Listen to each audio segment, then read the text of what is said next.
तीन पक्की सहेलियां सारा, जूनो और बेथ तेज लहरों के बीच राफ्टिंग का रोमांच महसूस कर रही थी। एडवेंचर इनकी जिंदगी का अहम हिस्सा था और ऐसी रोमांचक यात्राएं उनके लिए आम थी। उनकी राफ्टिंग ट्रिप अपने आखिरी पड़ाव पर थी और वे धीरे धीरे किनारे की ओर बढ़ रही थी। नदी किनारे सारा की बेटी जेसिका और पति पॉल उसका बेसब्री से इंतजार कर रहे थे। सारा को देखते ही उसकी बेटी जेसिका खुशी से झूम उठी। तीनों जब किनारे आए तो जेसिका तो सारा की तरफ बढ़ी, लेकिन सारा का पति पॉल उसकी बजाय जूनो में कुछ ज्यादा ही बिजी हो गया। वो उसकी ऐसी खातिरदारी कर रहा था जैसे वो उसकी गर्लफ्रेंड हो। ये हरकत सारा की निगाहों से बच नहीं पाई, लेकिन उस वक्त उसने कुछ भी नहीं कहा। उसके बाद पॉल अपनी कार की तरफ बढ़ गया। सारा भी जेसिका को लेकर उसके साथ चल दी।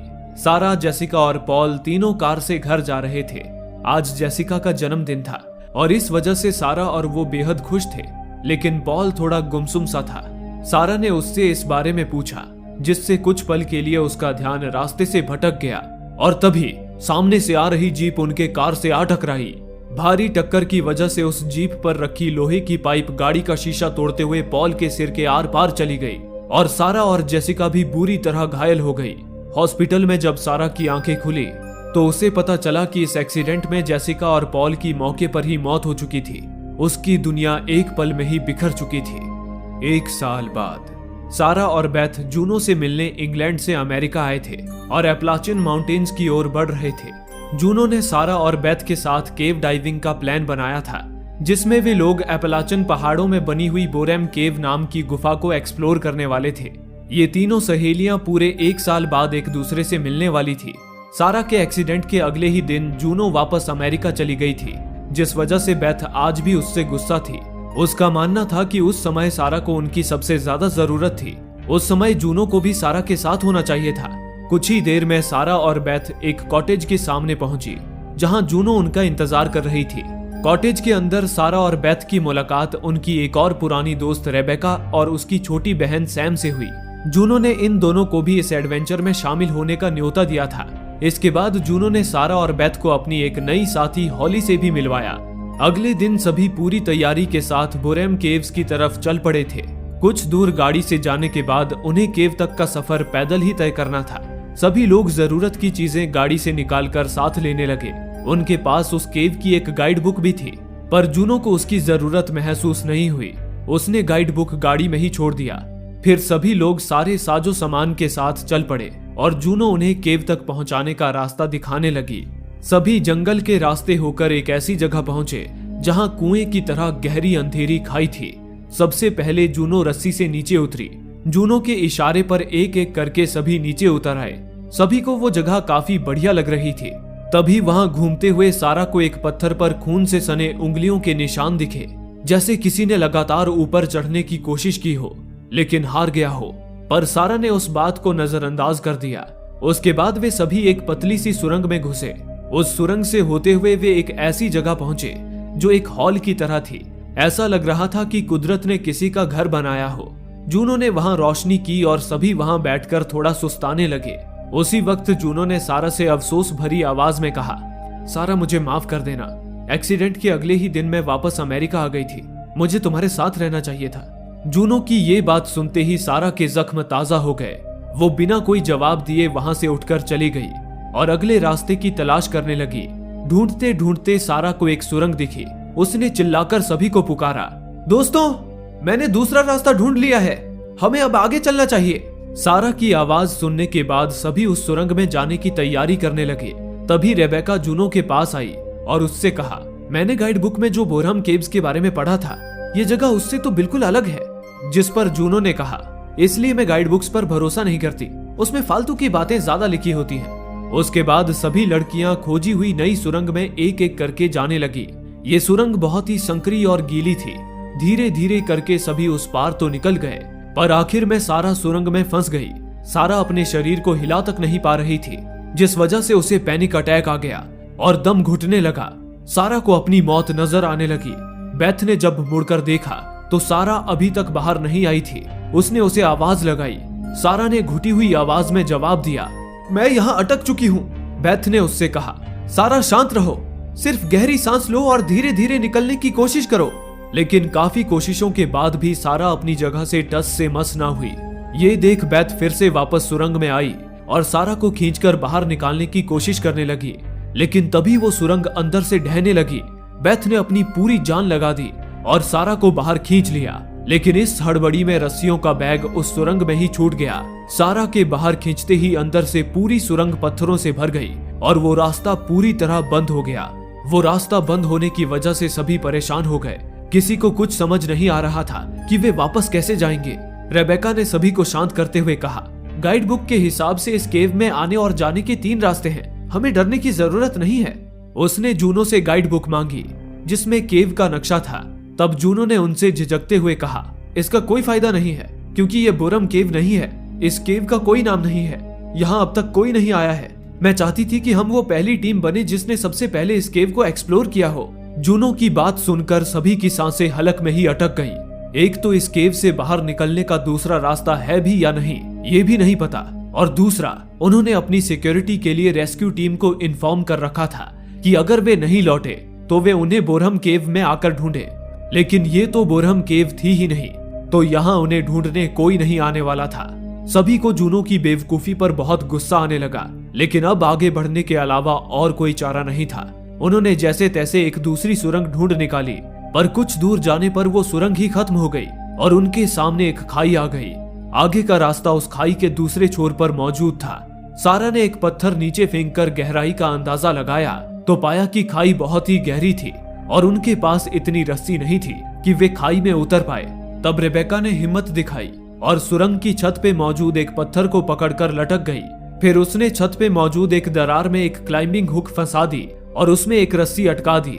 इसी तरह वो छत पे हुक लगाकर उसमें रस्सी डालती हुई आगे बढ़ने लगी ताकि बाकी लोग उस रस्सी से लटककर आसानी से खाई पार कर पाएं। किसी तरह मशक्कत करती हुई वो खाई के दूसरे छोर के करीब पहुंच गई। तभी उसे छत पर पहले से ही एक पुराना हुक फंसा हुआ दिखा। लग रहा था जैसे पहले भी किसी ने वो खाई पार करने की कोशिश की हो। रेबेका ने उसी हुक में अपना हुक अटका दिया और सुरक्षित खाई को पार कर गई। इसके बाद बाकी लोग भी उस रस्सी के सहारे खाई के दूसरे छोर पे आ गए। अब केवल जूनो ही बची थी। उसने सोचा कि पता नहीं आगे कितनी और खाइयां आएंगी, इसलिए ये हुक और रस्सी आगे उनके काम आ सकती है। ये सोचकर जूनो ने रस्सी से लटक कर जाने के बजाय रस्सी का एक सिरा अपनी बेल्ट से बांधा और छत पे लटक गई। फिर वो हुक और रस्सी को निकालती हुई आगे बढ़ने लगी। उसने किसी तरह 3 हुक निकाल लिए। अब केवल 2 हुक बचे थे, पर उसने जैसे ही चौथे हुक को खींचा तभी दरार से उसकी पकड़ छूट गई और वो गिरकर रस्सी के सहारे लटक गई। वो रस्सी अब बस उसी पुराने हुक में अटकी हुई थी जो पहले से ही गुफा में लगा था। पर जूनो के गिरने के झटके से वो हुक भी निकल गया और जूनो नीचे गिरने लगी। खुशकिस्मती से रस्सी का दूसरा छोर बाकी लोगों ने पकड़ रखा था, जिससे जूनो खाई में नहीं गिरी। उसके दोस्तों ने उसे ऊपर खींच लिया।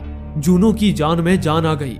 तभी सारा की नजर उस पुराने हुक पर गई जो अभी भी जूनो ने हाथ में पकड़ रखा था।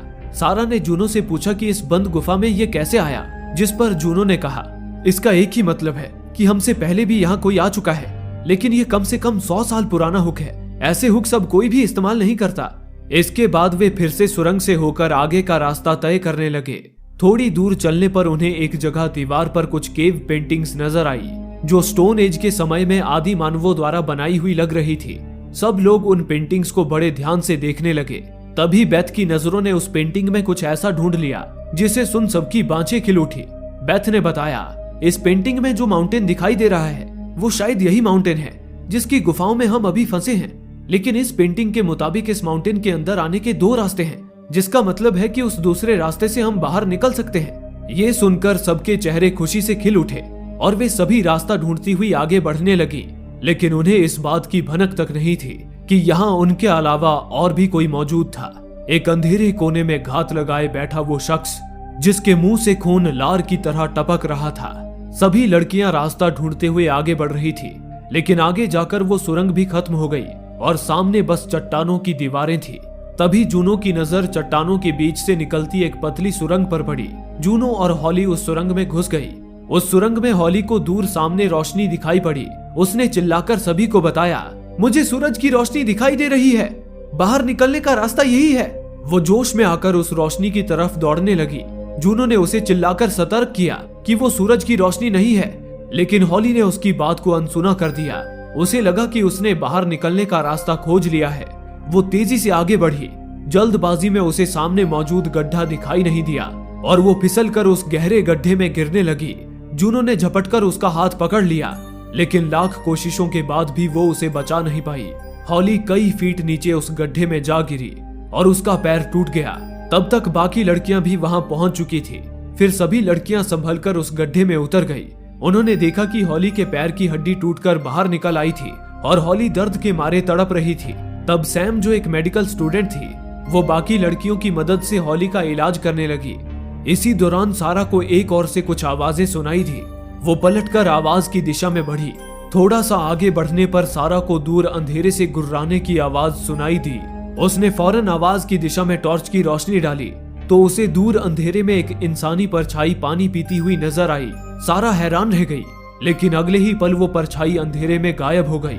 ये नजारा देखकर सारा के दिल की धड़कनें तेज हो गईं। दूसरी तरफ सैम ने हॉली के पैर का फर्स्ट एड कर दिया था, लेकिन वो अब चलने के लायक बिल्कुल भी नहीं बची थी। जूनो ने हॉली को समझाया कि हम जमीन से 3 किलोमीटर नीचे हैं। इतने नीचे सूरज की रोशनी कहां से आएगी? जो चमक उसने देखी थी वो फास्फोरस की चमक थी, जो अक्सर ऐसी गुफाओं में पाया जाता है। तभी सारा वहां पहुंची। उसने बाकी लड़कियों को बताया, मैंने वहां अंधेरे में किसी इंसान को देखा, शायद यहाँ हमारे अलावा भी कोई मौजूद है। जिस पर जूनो ने उससे कहा, यहाँ और कोई नहीं है, डर तुम पर हावी हो रहा है और ऐसी परिस्थितियों में अक्सर लोगों को हेलुसिनेशंस होते हैं, लेकिन तुम्हें खुद को संभालना होगा। बाकी लड़कियों ने भी जूनो की बात का समर्थन किया। इसके बाद सभी घायल हॉली को लेकर धीरे धीरे सुरंग में आगे बढ़ने लगे। कुछ देर में वो टनल पार करके एक खुली जगह पर पहुंच गए। उस जगह उन्हें अपने पैरों के नीचे कुछ लकड़ियों जैसी चीजें महसूस हुई। सारा ने जब हैंडी कैम के इंफ्रारेड के जरिए अंधेरे में चारों तरफ देखा तो उसकी आंखें फटी की फटी रह गई। उसने कांपती हुई आवाज में कहा, हे भगवान, यहाँ तो सैकड़ों मरे हुए जानवरों के कंकाल पड़े हैं। ये देख सब लोग डर गए। सारा ने जैसे ही कैमरा बेथ की तरफ घुमाया तो उसकी रूह कांप उठी। बेथ के पीछे से एक भयावह आकृति झांक रही थी। उसकी खुली नुकीली दांतों वाली खौफनाक शक्ल में खूनी प्यास झलक रही थी। किसी खूंखार जानवर और इंसान का मिला जुला रूप लग रहा था वो। सारा चीख पड़ी। अगले ही पल वो खूंखार प्राणी बिजली की फुर्ती से गुफा की दीवारों पर चढ़ गया और गुफा की दीवारों पर किसी मकड़े की तरह रेंगते हुए अंधेरे में गायब हो गया। ये देख सभी लड़कियां डर के मारे चीखने चिल्लाने लगी। अगले ही पल उन्हें चारों तरफ से तेज गुर्राहटें सुनाई दी। जब उन्होंने छत की तरफ देखा तो वैसे ही और भी खूंखार प्राणी उन्हें चारों तरफ से घेर चुके थे। उन प्राणियों ने उन पर हमला कर दिया। डर के मारे सभी लड़कियां अलग अलग दिशा में भाग खड़ी हुई, लेकिन हॉली घायल होने की वजह से भाग नहीं पाई। उसी पल एक खूंखार प्राणी हॉली पर झपट पड़ा और अपने नुकीले दांत उसकी गर्दन में घुसाकर मांस का एक टुकड़ा नोच खाया। हॉली बेसुध होकर गिर पड़ी। जूनो उसे बचाने भागकर उसके पास आई, लेकिन उस प्राणी ने जूनो पर भी हमला कर उसे हॉली से दूर हटा दिया और हॉली को घसीट कर ले जाने लगा। जूनो ने उस प्राणी पर कुल्हाड़ी से वार किया, लेकिन उस प्राणी पर कुछ खास असर नहीं हुआ। दूसरे ही पल एक और प्राणी जूनो पर लपका और उसे भी काटने की कोशिश करने लगा, लेकिन जूनो उससे लड़ पड़ी। वो प्राणी काफी ताकतवर था, लेकिन डर और गुस्से से बेकाबू जूनो उस पर हावी हो गई। उसने कुल्हाड़ी से वार पे वार करके उस प्राणी को मौत के घाट उतार दिया, पर तब तक वो प्राणी हॉली को घसीटकर अपने साथ ले जा चुका था।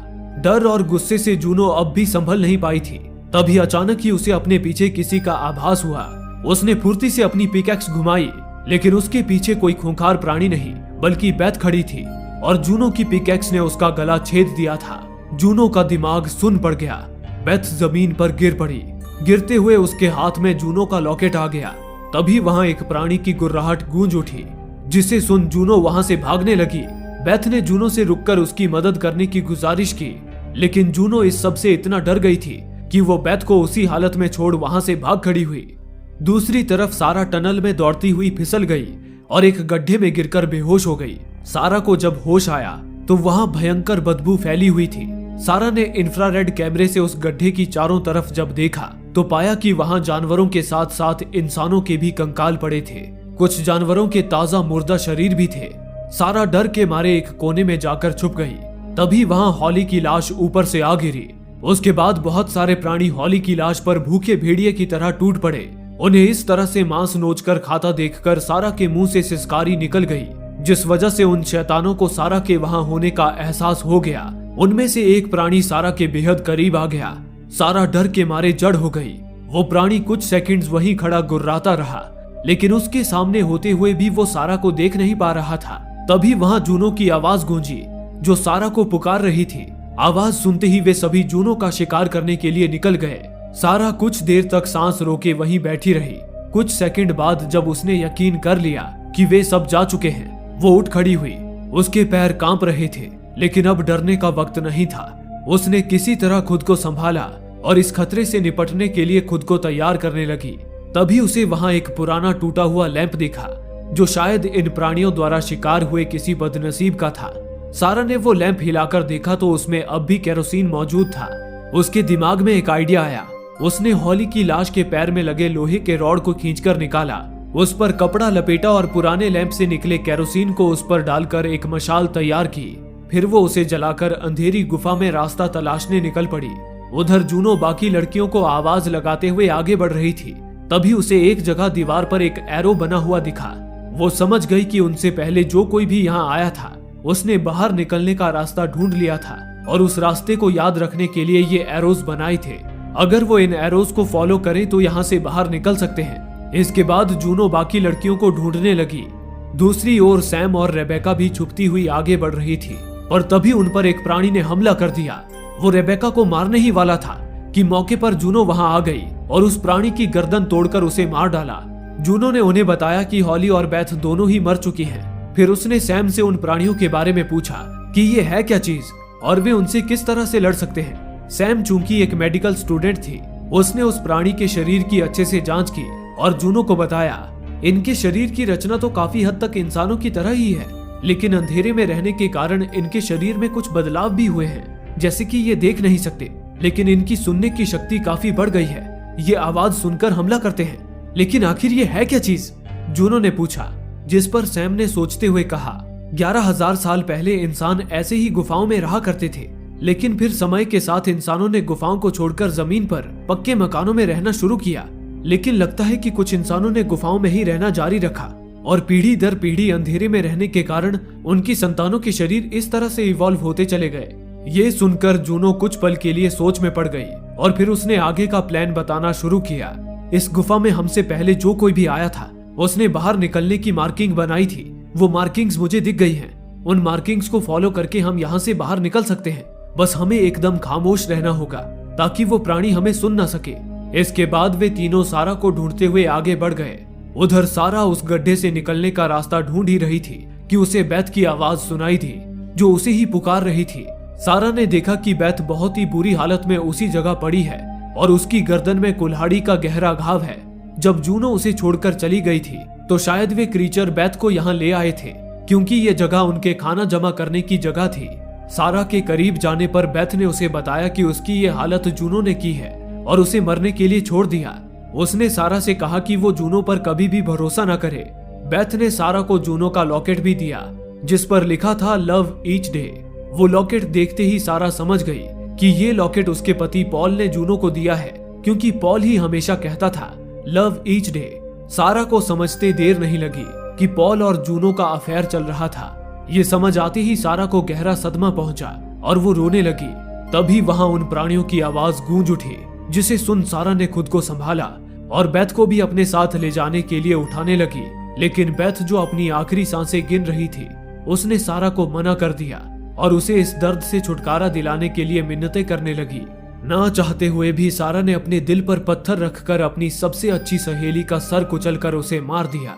सारा इस सदमे से बाहर भी नहीं आई थी कि एक नन्हे प्राणी ने उस पर पीछे से हमला कर दिया, लेकिन सारा ने पलटवार करते हुए उसे मौत के घाट उतार दिया।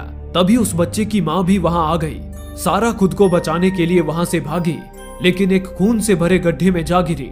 पर वो मादा प्राणी भी उस खून से भरे गड्ढे में उतर गई और सारा का शिकार करने की कोशिश करने लगी, लेकिन सारा ने उसकी आंखों में नुकीली हड्डी घोंपकर उसे भी मार डाला। सारा बेथ के मरने से बहुत गुस्से में आ चुकी थी। वो उसी जगह खड़े होकर चिल्ला पड़ी। दूसरी तरफ जूनो, रेबेका और सैम सारा को ढूंढते हुए आगे बढ़ रहे थे। उसी वक्त जूनो ने देखा कि अनगिनत प्राणी उनका शिकार करने के लिए आ रहे हैं। वे सभी एक सुरंग से होते हुए भागने लगे। सैम ने सुरंग के आखिर में पहुंचकर देखा कि आगे का रास्ता खत्म हो चुका है। वो हाथों से ही उस छत पर क्लाइंब करने की कोशिश करने लगी और उसके पास जितनी भी थोड़ी बहुत रस्सी थी उससे पुली लगाते हुए आगे बढ़ने लगी। लेकिन आगे छत पर एक प्राणी उसी की ताक में लटक रहा था। उस प्राणी ने सैम पर हमला कर उसका गला रेत डाला। सैम ने भी अपनी बची कुची सांसें बटोरते हुए अपने चाकू से उस प्राणी की खोपड़ी में सुराख कर उसे मौत के घाट उतार दिया। इसी के साथ सैम ने भी अपना दम तोड़ दिया। अपनी बहन की मौत से रेबेका संभल पाती कि एक दूसरे प्राणी ने उस पर हमला कर उसका पेट चीर दिया। ये देखकर जूनो ने ऊपर से ही खाई में छलांग लगा दी। संयोग से नीचे पानी था, उसे चोट नहीं लगी। वो तैरकर किनारे पहुंची और दीवार पर चढ़ने लगी। तभी सारा वहां आ गई और उसने उसे ऊपर खींच लिया। खून से सना हुआ सारा का चेहरा बहुत भयानक लग रहा था। जूनो ने उसे सैम और रेबेका की मौत के बारे में बताया। हालांकि सारा को अब जूनो पर बिल्कुल भी विश्वास नहीं रहा था। उसने जानबूझकर जूनो से बेथ के बारे में पूछा, ये देखने के लिए कि क्या जूनो अपनी गलती मान लेगी कि उसी की गलती की वजह से बेथ की मौत हुई है। हालांकि जूनो में इतनी हिम्मत नहीं थी कि वो अपनी गलती कबूल देती। उसने बेथ की मौत का इल्जाम भी उन प्राणियों पर डाल दिया। इसके बाद सारा ने उससे कुछ नहीं पूछा और जूनो को अपने पीछे आने को कहा। लेकिन जैसे ही वो थोड़ी दूर पहुंची, 3 प्राणी वहां पहले से तैयार बैठे थे। उन्होंने उन दोनों पर हमला कर दिया। लेकिन दोनों ने बड़ी बहादुरी से और बड़ी ही बेरहमी से उन तीनों प्राणियों को मार डाला।